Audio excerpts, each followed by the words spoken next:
Hey everyone, it's Korso, and welcome to From Afar, a virtual magic show. I've got two quick announcements for you before we dive in. First off, this is a virtual show, but I did invite a virtual audience when I recorded it so that there was some real life interaction happening and random answers being given to me. That way you can feel like you're sitting in an audience. And second, there is a spot where you get to interact and participate with the show. We'll be doing a follow along at home trick later, and you'll get to do the magic right there at home. But in order to do so, you'll need a deck of cards. To be more specific, you'll need 5 red cards and 5 black cards per person. Now, if you don't have a deck of cards, don't sweat it. You can still participate. If you grab a piece of paper and rip it up into 10 pieces, you can put an X on 5 of them and a circle on 5 of them so you can tell them apart. It really does not matter what the 5 red cards or 5 black cards are, so one deck of cards can really work for a whole family. Other than that, pause the video if you need to go grab those items, and then let's dive into the show. Welcome to From Afar. This is a virtual magic show, and so we're going to be doing a little bit of magic. Now, this isn't typically how I perform. I usually perform in a theater or venue here with you. And with that in mind, I'm going to swipe through some of the videos here to see who all we have that I can see up here. Now, I do note we have Tanya. I'm going to go ahead and I'm going to unmute you for just a moment because I got a question for you. As you can see here, this is a little home studio of mine I've put together, but it's not exactly the typical theater you might find a performance in. So right now, why don't you name, let's use our imagination, name any theater in the world. What's the one in Australia? Ooh, Sydney, Australia has a couple. There's the Sydney Opera House. The really big one. Ooh, you got me at a loss. You tell me, what's it called? You can even make it up. We'll just call it amphitheater. So the Australian amphitheater? Yes, that sounds perfect. Okay, cool. Now someone is probably going to catch us in the comments and tell us that we're completely wrong, and that's great. I love that. But the Australian amphitheater. Thank you so much, Tanya. So let's just imagine that we're in the Australian amphitheater, because the fun part about that is it might not even really exist. And yet, for this moment, it has to, because that's where we're at. So if you transport yourself and your mind there, let me work with what I have, I promise you a good show.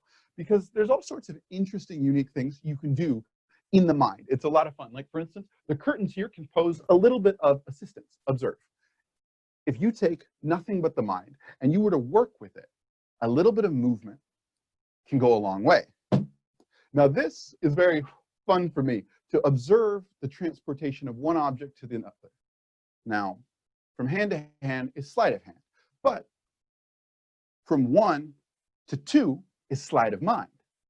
Now, this is merely manipulation. I don't want you to feel like I'm cheating you, so at this point, we'll go ahead and we'll place one of those out of play. That way, we're working in a fair setting. Now, I know some of you are wondering, well, is that fair at all? I go, you know what? You are absolutely right. Why don't we go ahead and move along to absolutely nothing?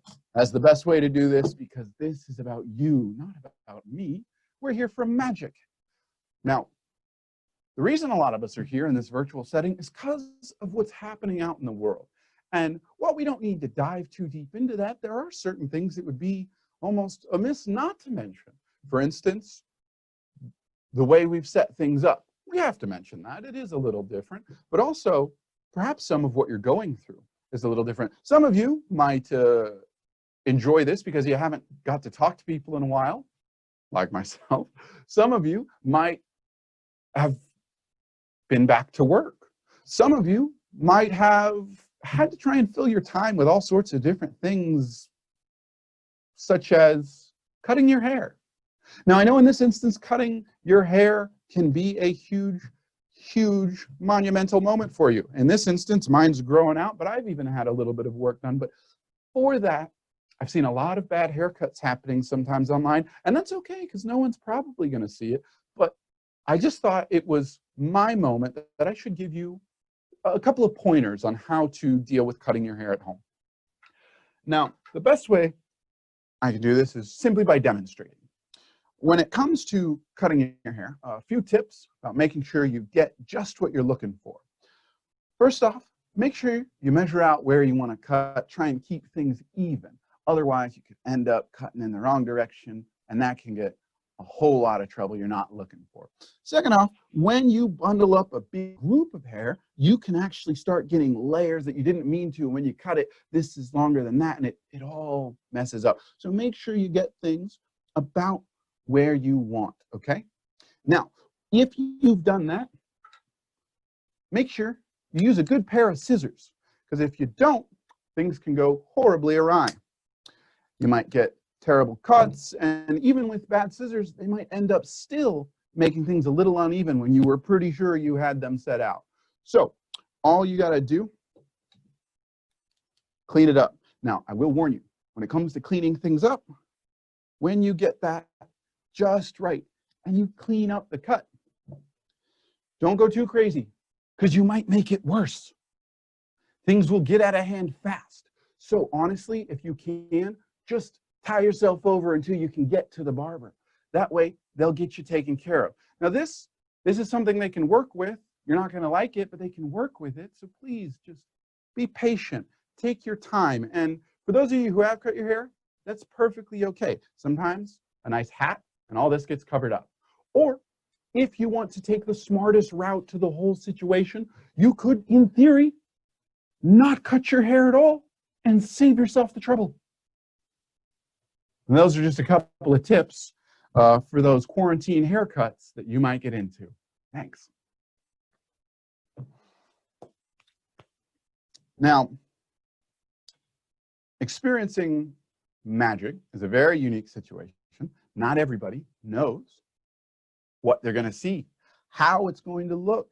And so I would like to give you a little bit of an explanation of what magic even is. To me, magic is like art.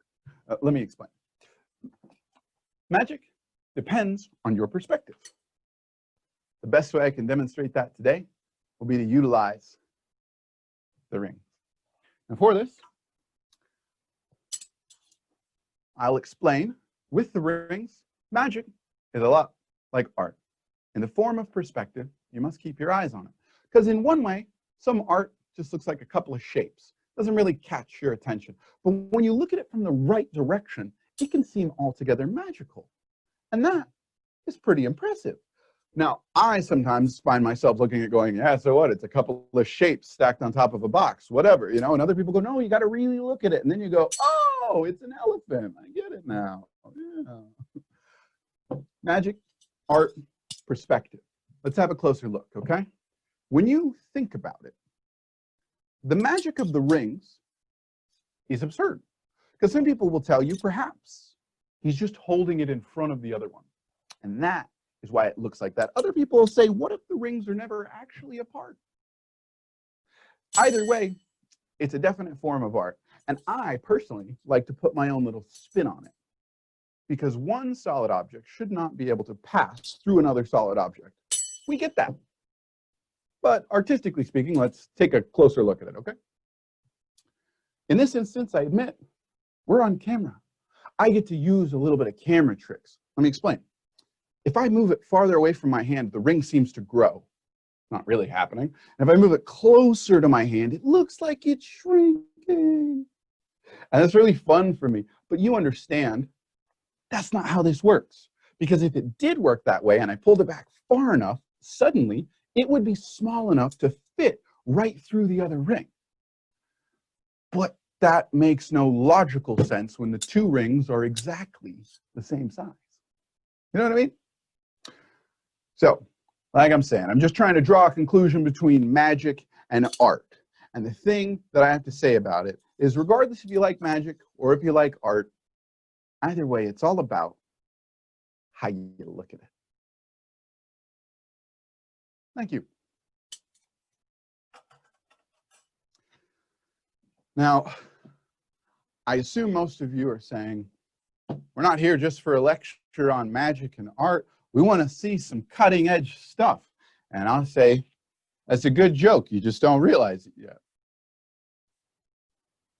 That's a pun for me because I know what the rest of the show is. You don't. I got to make myself laugh somehow, people. Let me explain. We're going to discuss the dangers of magic. Okay, I realize putting a spool of thread on the table is not as daunting and exciting as I thought it to be. So we will talk about the dangers of magic. All right, evidently string and a red tomato is not enough, but that's fine. Because inside said plushy red tomato, we find 7 sewing needles. I'll twist them in the light. Hopefully they catch it so you can see some of those there. Now, as I was saying, this is the dangers of magic. You find yourself doing very odd and curious things, and you find yourself practicing things that you wouldn't think in a million years. For instance, being able to take a singular sewing needle and place it on your tongue so carefully.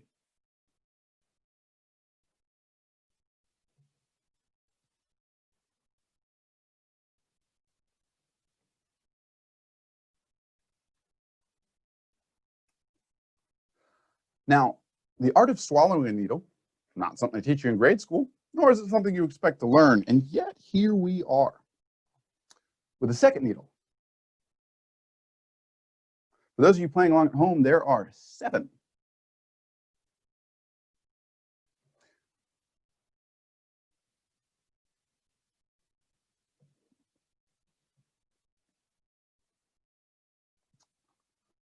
Now, we'll speed things up. We'll go with number 3 and number 4. Reflecting in the light, hopefully catching a glint somewhere. Now, here we are. 3 and 4.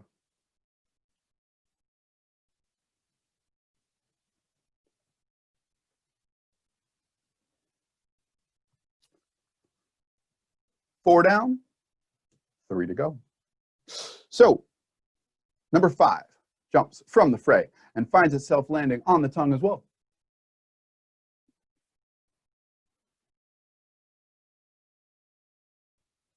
And we've gone through 5.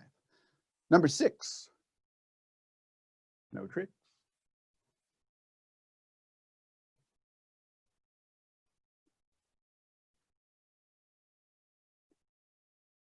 And last, but certainly not least, number 7.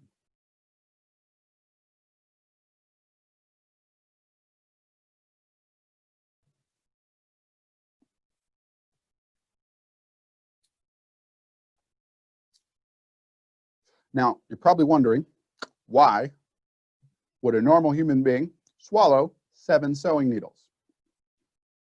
And I'm probably wondering, why would other human beings pay $15 to watch a normal human being swallow 7 sewing needles? It's a give and take situation here, people, but I digress. The dangers of magic. Keyword, magic. We'll utilize some of our thread here.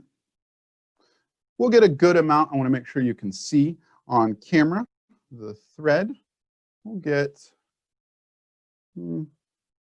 there we go. That seems long enough to me. Here we are. Only gets more awkward from here.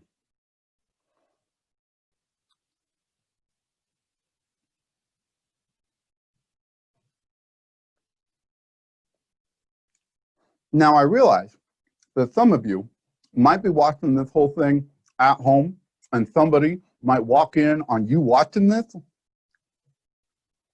That's going to look weird.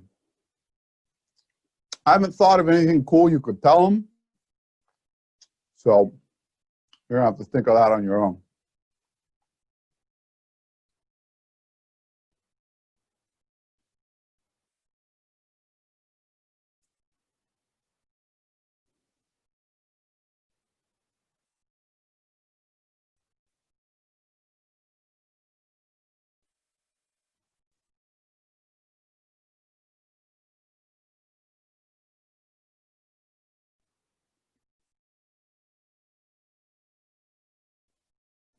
And like this,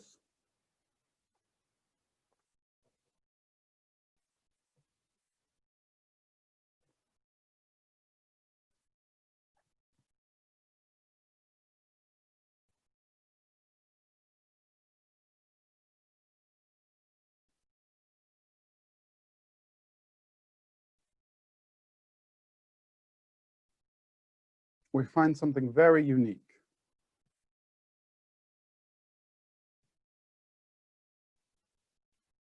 Across the thread. And that counts 1, 2, 3, 4, 5, 6, and 7. Thank you. Now, before I get rid of these, does anyone want me to mail this as a souvenir? Anybody? No? Okay, that's fine. That's fine. Nobody ever wants my souvenirs, that's fine. But the dangers of magic in that instance, just having some fun, talking about the things I have to go through, the interesting things I train on and work on, but sometimes magic can be a little dangerous for you too. Now, not like we're throwing a knife into the audience or anything, but sometimes magic's definitely been used as a con art. Cheating you, twisting things around, making them not what they should be. Let me explain. One of the oldest forms of this is one of my favorite.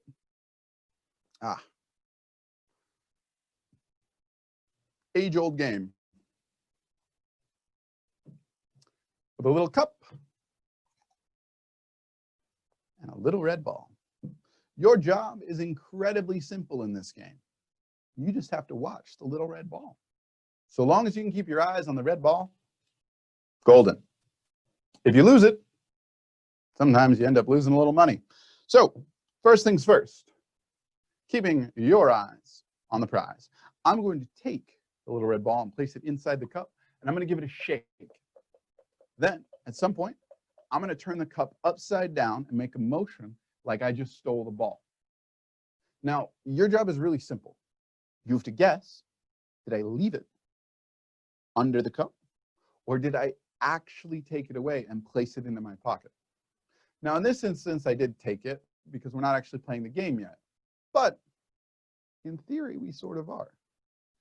I showed you what the moves look like, so you feel confident betting. And in a moment, that will become a lot harder because I am going to sneak it from here to under the cup without you seeing me do it. Now, obviously, I can't just put it there. I've got to do it in a way that you're not keen to. From my pocket to under the cup, undetected, is the goal. Now, if you guys would like to see me sneak it from my pocket to the cup, give a thumbs up.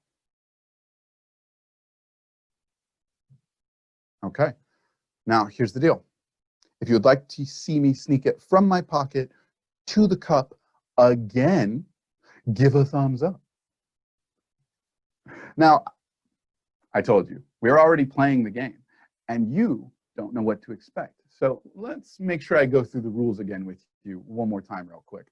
So please bear in mind, if I take the ball, put it inside the cup, I'm going to shake just like this. That's the way I'm going to turn it upside down. I'm going to take the ball, place it in my pocket. You guys are going to freak out when I get to travel from my pocket back to the cup, but I can't do it like that because you guys saw me do that just now. So watch very carefully. If I want to do it magically, I got to take the ball, give it a blow and a throw, and there you go. You know what I mean? Okay. That might have been too fast. I'm terribly sorry about that. Let's try this again. This time, I'm going to do this one more time. And this is for all the marbles. But I'm actually going to help you out. There's this new setting they've added on Zoom. That way I can kind of slow this down for you guys. So we'll use the new slow setting, and you let me know how this looks, okay? So remember, if I take the ball into the cup and I shake the cup, the ball goes into the pocket, and then I'm gonna blow your mind.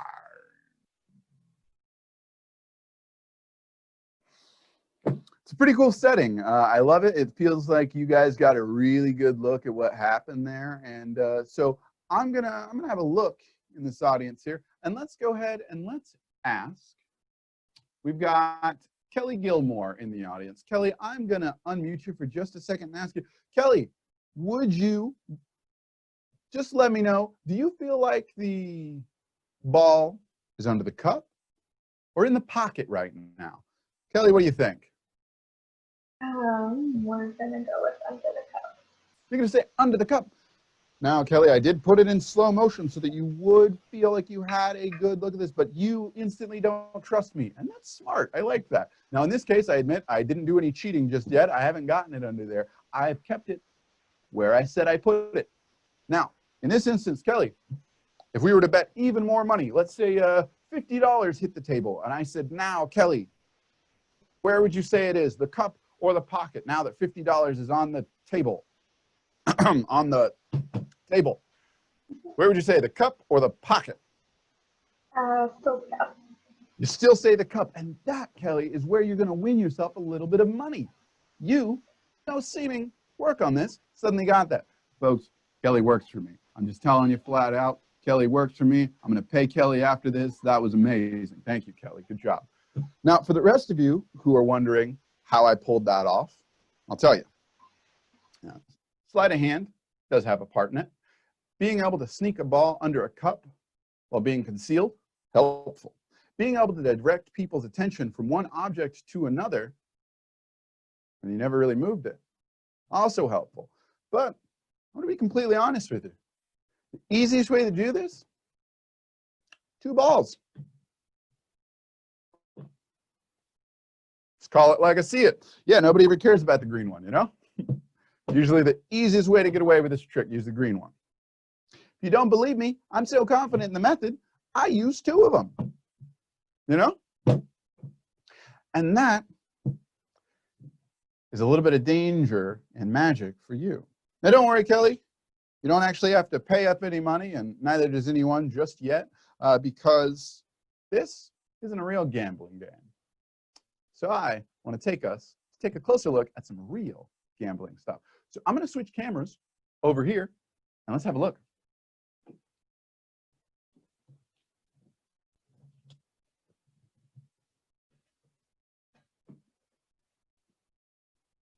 Now, as you can see here, we're demonstrating something very unique. Here, we have what looks to be a deck of cards, which we're going to be using in a minute, and a $50.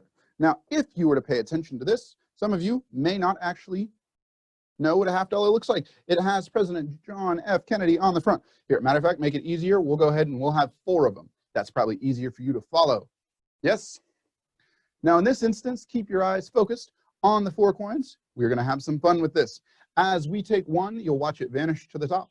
We take a second one, you'll watch it fly away. And this third one will join the one all the way at the top, leaving us with a miracle with 1, 2, 3, 4 coins. Now, this is very peculiar, yet still something I enjoy. Watch carefully, and we'll give it a chance to play with your mind. I'll place 1, 2, 3, 4 coins into the palm of the hand. Just like that, we have the 4. I want you to use your imagination. Imagine that I simply remove 1 coin. Imagine it so visually, so visceral, that you would swear you see me taking 1 away. And no matter what, even if that's not true, I want you to see it in your mind's eye, so that when I show you, I still have 1, 2, 3, 4 coins.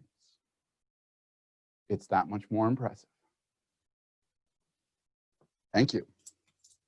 Just a little visual mystery with a couple of coins. Now, for this next part, I'm going to try to demonstrate to you a little bit about that gambling we talked about. Here's where things are going to get interesting. Now, you can gamble on practically anything, so be warned about this. Now, in order for this to work, let's try and imagine a little bit of gambling. I'm going to lean over and ask I'm going to unmute Morgan. Morgan, when I unmute you, which is now, would you do me a favor and name any game at all, Morgan? Because I could guarantee that we can bet on it. So Morgan, name any game at all. Crazy Eights. Crazy Eights, absolutely. We could play Crazy Eights, and you could gamble the heck out of that game. You can simply go on winners. You can simply go on who's going to play or have what cards. There is a wide array of things you can do. Honestly, if you're smart, do not bet on Crazy Eights. More of a blackjack person myself, but whatever. Now, to give you a condensed version of that idea, I would show you a classic, the 3-card Monte, a game that utilizes 3 cards and a little bit of money. All you have to do is follow the ace. For this, we will be utilizing the 3 of clubs, the ace of hearts, and the 2 of clubs. Now, please do not let the cards deceive you. That's my job. We will take the 3 and place it down, the ace, and the 2. Now, if you were to place your money and bet on that ace, you could perhaps win some, or if you lose track, you might lose it all. In this instance, the ace has found itself hanging out over here on the side, and the 2 perhaps deceiving some of you. So do yourselves a favor and keep your eyes on the ace. It's a very simple situation. The ace, the 2, and the 3 have hit the table. At this point, I will do one sneaky move to try and convince you that I have moved the ace. Get it? To play on words. I moved the ace. Now, for those of you who don't like a play on words, that's fine. You're just here for the magic, and frankly, so am I. So we will move the ace from its residence off to the side, ultimately ruining the bet once more. So I will give you one last chance to understand what is happening with the 3-card Monte. And I'll even tell you, I have 3 cards. You only have 2 eyes. It's an unfair deal. So let's make it easy. Let's get rid of the 3, and let's do it with the 2 and the ace alone. 1 goes into the right hand, 1 goes into the left hand, and no matter what option you are left with, it will never be right.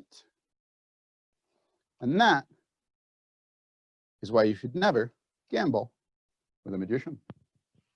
Thank you very much. Now, it may not be Crazy Eights, but it is pretty crazy, I think. What would be even more crazy is for a magician not to do a legitimate card trick. So I've included one in my show just for this moment. Now, right after this, we are going to do our participation trick. So if you happen to have a deck of cards, now's the time to grab it. But first, I'm going to talk to some of you. We're going to utilize a deck of cards here. We can do all sorts of things going through them, finding whatever card stands out to us, but it's no good if I pick it like that. So I'm going to lean over and I am going to talk to some of you. Let's go ahead and have a chat with Jasmine. Jasmine, I'm going to unmute you. And as I deal down cards like this, I just want you to say stop anywhere that I start dealing.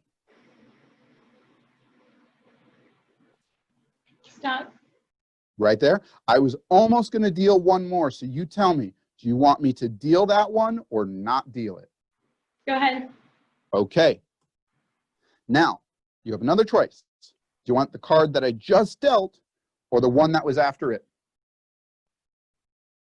The one that's down already. The one that's down already. Okay, this is your card. Ah, the 5 of clubs. Wonderful. Remember your card, and this will be perfect. Now, a few sneaky moves with a simple cut and a riffle. And I can find your card. Now, it's pretty easy to do when the cards are marked. Yes, most people don't expect me to use a marked deck, but you're not here to stop me, so get over it. But I will tell you how it works. It's a very unique marked deck. See, Jasmine, if I was to go through, as you see here, it's marked in such a way that anyone could possibly read it. Yeah. If you might notice, one stands out from the others and says, this is your card. Now, if that were true, that would be amazing. But the idea of the 5 of clubs being your card, that's impressive. But I don't want you to have all the fun. So observe. If we were to go through and give them a nice little shuffle, you can see all sorts of cards could be chosen. But in this instance, we're going to call on someone else. Let's go ahead and call on, you know what? Let's jump over to Amy. Amy, I'm going to unmute you for this moment right here, and I'm going to keep dealing again. You know what? We'll go ahead and just tell me wherever you want me to stop shuffling. Amy, anywhere at all. Okay, that's all right. Now, Amy, here's the deal. I know you might not have a mic. I'm just looking at that. So let's jump over. Tanya, give me a hand here. We'll go ahead and keep shuffling through. Tanya, you tell me when to stop, would you? Stop. Okay. Tanya, do me a favor. Memorize your card. You got it? We're going to do this one light and fast. Boom. I didn't even need to do an extra cut. This time I marked it with just a riffle. Check it out. The one that says your card. Here we go. At 4 of hearts, your card The one marked. to the side, is it? Now, okay, I heard that you were worried that your card is this. That would be absolutely wild. That would make no sense at all, okay? So don't get ahead of the class. That's ridiculous. Was that your card? Yes. Well, then, I think the marked deck works. Now, for the rest of this, we're going to utilize these cards to pull off that trick I talked to all of you about. So I'm going to go ahead and make sure everyone's back and muted again. Now, go ahead and grab out 10 cards. You need 5 red cards, 5 black cards, and it does not matter what 5 and 5 you have. Just honestly, the first 5 you can get your hands on. 1, 2, 3, 4, and 5. Okay. So I'll give you a moment to do that while I organize these so that you can see them nice and well. We have 5 black cards, 5 red cards. It does not matter what side they are on, but you need to have them like so separated. Now, you're going to hold a pile in each hand. Red cards in one hand, black cards in the other. Now, once you've got this, we're going to start creating a single pile in the center. We're going to alternate. So you start on one of your hands. It doesn't matter if you start on the right or the left. You just go ahead and start where you want. But you're going to go left, right, left, right, left, right, left, right, left, right. Now, I ended up starting on a red card because of how I started, meaning I ended on a black card. Your situation might be different, and that's great because whatever you do will determine how this goes. Let's have a look now. Turn that packet upside down. Take it a step farther now. Once it's upside down, give it a cut anywhere at all. Just move some cards to the top once. Now, together, take the top 2 cards and turn them over at the exact same time. So you're going to have 2 cards facing up. Mine is a black than a red, but again, yours could be different depending on where you cut, depending on where you move, all very unique. Once you've turned over the 2 cards, give it a cut anywhere in there. It can be 1 card, it can be 9 cards, wherever you cut is up to you. Mine is cut somewhere in about the middle. Then, take the next 2 cards on top. It's kind of a rhythm here. You take 2 cards together and flip them over. And once you've flipped over the top 2 cards, you cut anywhere. Now, you have a chance that you might end up cutting to a face-up card or a face-down. Either works. Once that's done, we're at an impasse here because you have a couple of options. You can either cut 2 cards, flip 2 cards like we've been doing, or I give you the choice, you could do 4 cards at the same time, or 0, absolutely nothing. You could sit here while the rest of us make some moves. So I'm personally going to turn over 4 this time. I did 2 last time, so I'll do 4 this time. But you decide either to turn 4 cards at once, 2 cards at once, or no cards. Now, once you've reached there, remember the rule, give it a cut anywhere you want. Now, right now, we're in a peculiar spot. I have mixed up my cards, however my cuts have deemed, and you have mixed up yours. So we should be in very different situations. I have 1, 2, 3, 4. I have 4 face-up cards left after all of that. Some of you might have different ones. Take a look at your cards and just kind of spread through real quick and see how many are face-up. Some of you might have 6. Some of you might have none. Some of you might have 1. It's all very subjective to whatever moves you made. But I want to try and bring us together a little bit with a unique little moment of magic. You're going to deal the cards now into 2 piles, left, right, back and forth.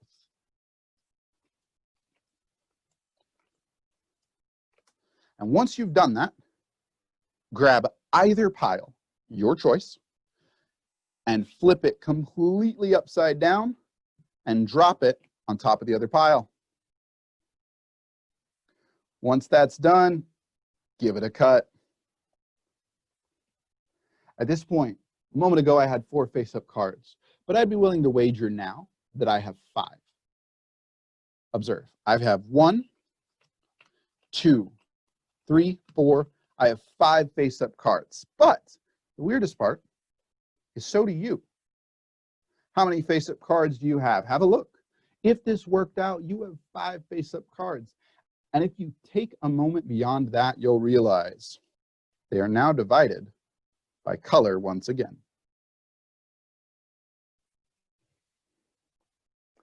Thank you very much. I hope that worked out for you. We're going to jump back over to the table now, and we'll have a look at one last little thing I'd love to show you.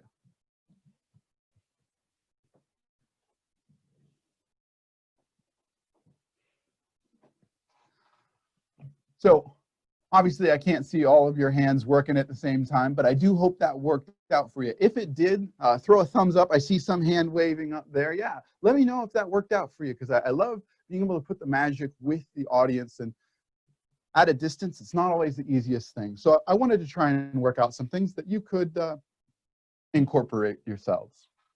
But again, it's because we're all in a very similar situation. And so I like incorporating that into my show, which brings me to my last piece. I wanted to talk to you about some of the stuff that we are all seeing and experiencing. So right here, I have a cork board. Sorry, let me get this out of the way. I have a cork board here that I have put several different things on it. Now, these things have something in common. I asked a lot of friends, what are you experiencing during these stay-at-home orders? What sort of stuff, in a single word or so, jump out to you? And these were kind of the 9 most common. Art, working, video games, Netflix, sleeping, social media, cats, baking, and laundry. These were like the 9 biggest things people talked about experiencing and doing. So I wanted to try and do a little bit of magic with that. Here, we'll get the scissors out of the way too. Now, here's where we'll start. We're going to have a look out there, and I'm going to ask several of you questions, and I'm going to unmute you one at a time to take a crack at this. So we'll jump over to, let's go over to Kelly once again. Kelly, I would like you to pick 2 of these. Just name any 2 of these, and I'm going to get rid of one. And then I'm going to give you the option to do the same.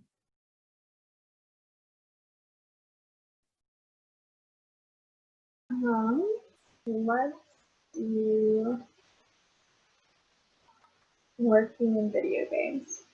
Working and video games. Okay. Now, if I was to get rid of one of those, I'd probably want to get rid of working, because I know a lot of folks have been out there having to do some working during all of this. And I applaud you, and I thank you so much for that. Honestly, I think you would agree you'd rather be home playing video games. So I'm going to do you and I a favor and get rid of working. So I'm going to turn the tables on you then, Kelly. Kelly, I'm going to ask you, would you rather get rid of baking or social media?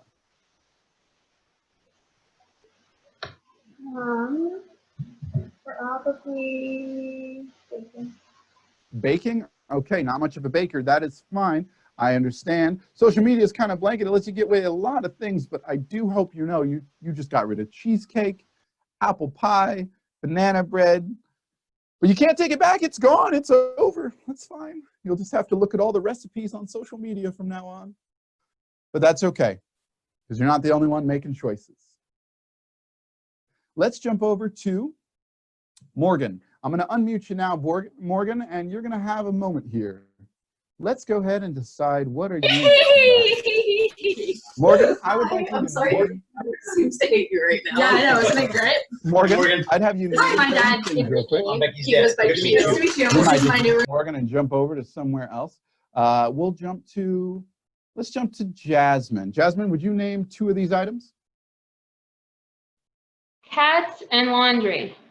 Cats and laundry. Okay, well, if I have to get rid of one of those, I have a load of laundry that's been sitting in a basket for a while that's already been done. It just hasn't been put away. And I could do it. I really could. Or I could just get rid of laundry and not have to do it. Now, if I was to flip this on you, Jasmine, the question stands, would you like to get rid of Netflix or sleeping? I'll make you pick between that.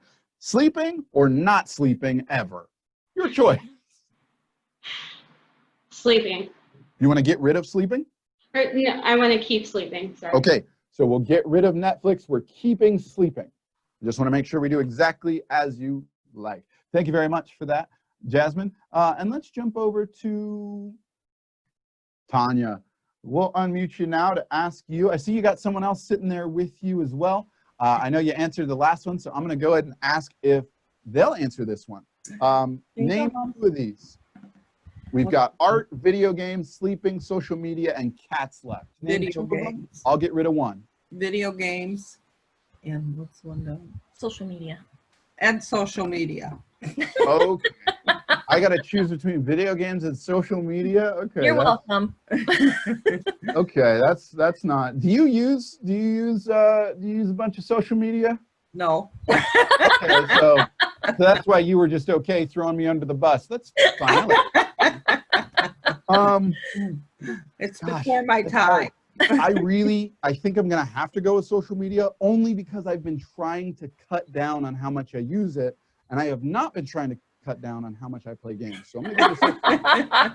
But don't worry, I'm gonna throw you right back under that same bus so we can go on an adventure together. Would you like to get rid of sleeping or art? You. Do you want to get rid of sleeping or art, Mom? Probably art. Oh. Okay, so there's no hesitation there. Didn't even wait a second to think of a famous artist that she might want to keep around. Just said, no, I like my Z's. Well, thank you for answering that. Now, we're going to have to bring this to a close. So the last person we'll jump to, we have Powers here. I'm going to unmute Powers here. Powers, would you name 2 of these for me if your mic's on? Cats and sleeping. Okay, cats and sleeping. I've got to get rid of 1. Okay. So that's not exactly fair because I'm a cat person because I have 2. And I would probably give up sleep if it meant I got to keep them. So I'm going to give up sleep because no one's been sleeping well during this quarantine. Now, this means it comes to you. This is a different sort of choice, though. This ends our show. We have cats and we have video games. So I want you to just tell me right now, which one of these ends the show? Video games. Video games ends the show. If video games ended the show and was the last thing taken off the board, we would be done. It was the last thing we removed, and this pile means nothing because everything is done and over with. Now, this leaves us in a weird, peculiar spot because everybody would probably associate with several of the things that were on this board. Yet the only thing that we end up with is cats. Now, I'm not really sure if I should have asked people, because I'm a cat person, but I should have asked when they said cats, if they meant like Cats the musical or like Cats the Cats. And if anything made it through quarantine, I would probably agree that it's probably cats, because they're already fine with just being home all the time and sleeping. They don't really care about video games or art, or baking, really. So I think they make the most sense. I get that. I can work with this. That's fine. So in one hand, this is just a fun little game we get to play to see where everyone's at and to show us we're all experiencing a lot of the same stuff. But on the other hand, we're right there in the thick of it. Now, this sort of stuff hopefully puts a smile on your face, just having a moment playing around. But let me show you what some of that can do, because things that put a smile on my face as an entertainer are good reviews. For instance, like if at the end of the show, if you liked it, good reviews, that's great. I like reviews so much, and they mean so much to an entertainer, that I write myself reviews. Now, I write myself really good reviews from places I hope to one day perform, because I think maybe that'll bring that energy to me. You know, Jim Carrey said that before he landed The Mask, he wrote himself a check. When he was dirt poor, getting into acting, he wrote himself a check for $1 million. And he said, one day, I'm going to cash this check for myself. And then after he landed the movie The Mask, he cashed it. And so I like to give myself a little bit of that Jim Carrey energy. And I write myself reviews. And I actually wrote one for tonight's show. I want to show it to you now. So I'm going to scoot closer to the camera. That way you guys can see this. And I'd love to tell you this review. Now, mind you, I'm not an actual reviewer, so sometimes these things can be a little weird, but I just hope they say nice things about me one day, you know? And so this is a review I hope to get from a really famous reviewer, you know, one day. Strange things happened at the Australian amphitheater as Korso warned against the dangers of crazy eights and went on a weird tangent about cats. Now, reviews may not always be good, but I will say they're pretty accurate. What do you think? And so I hope this review matches up to how you feel about the show, or perhaps you give me an even better one, because that is the conclusion of my show, From Afar, the Virtual Magic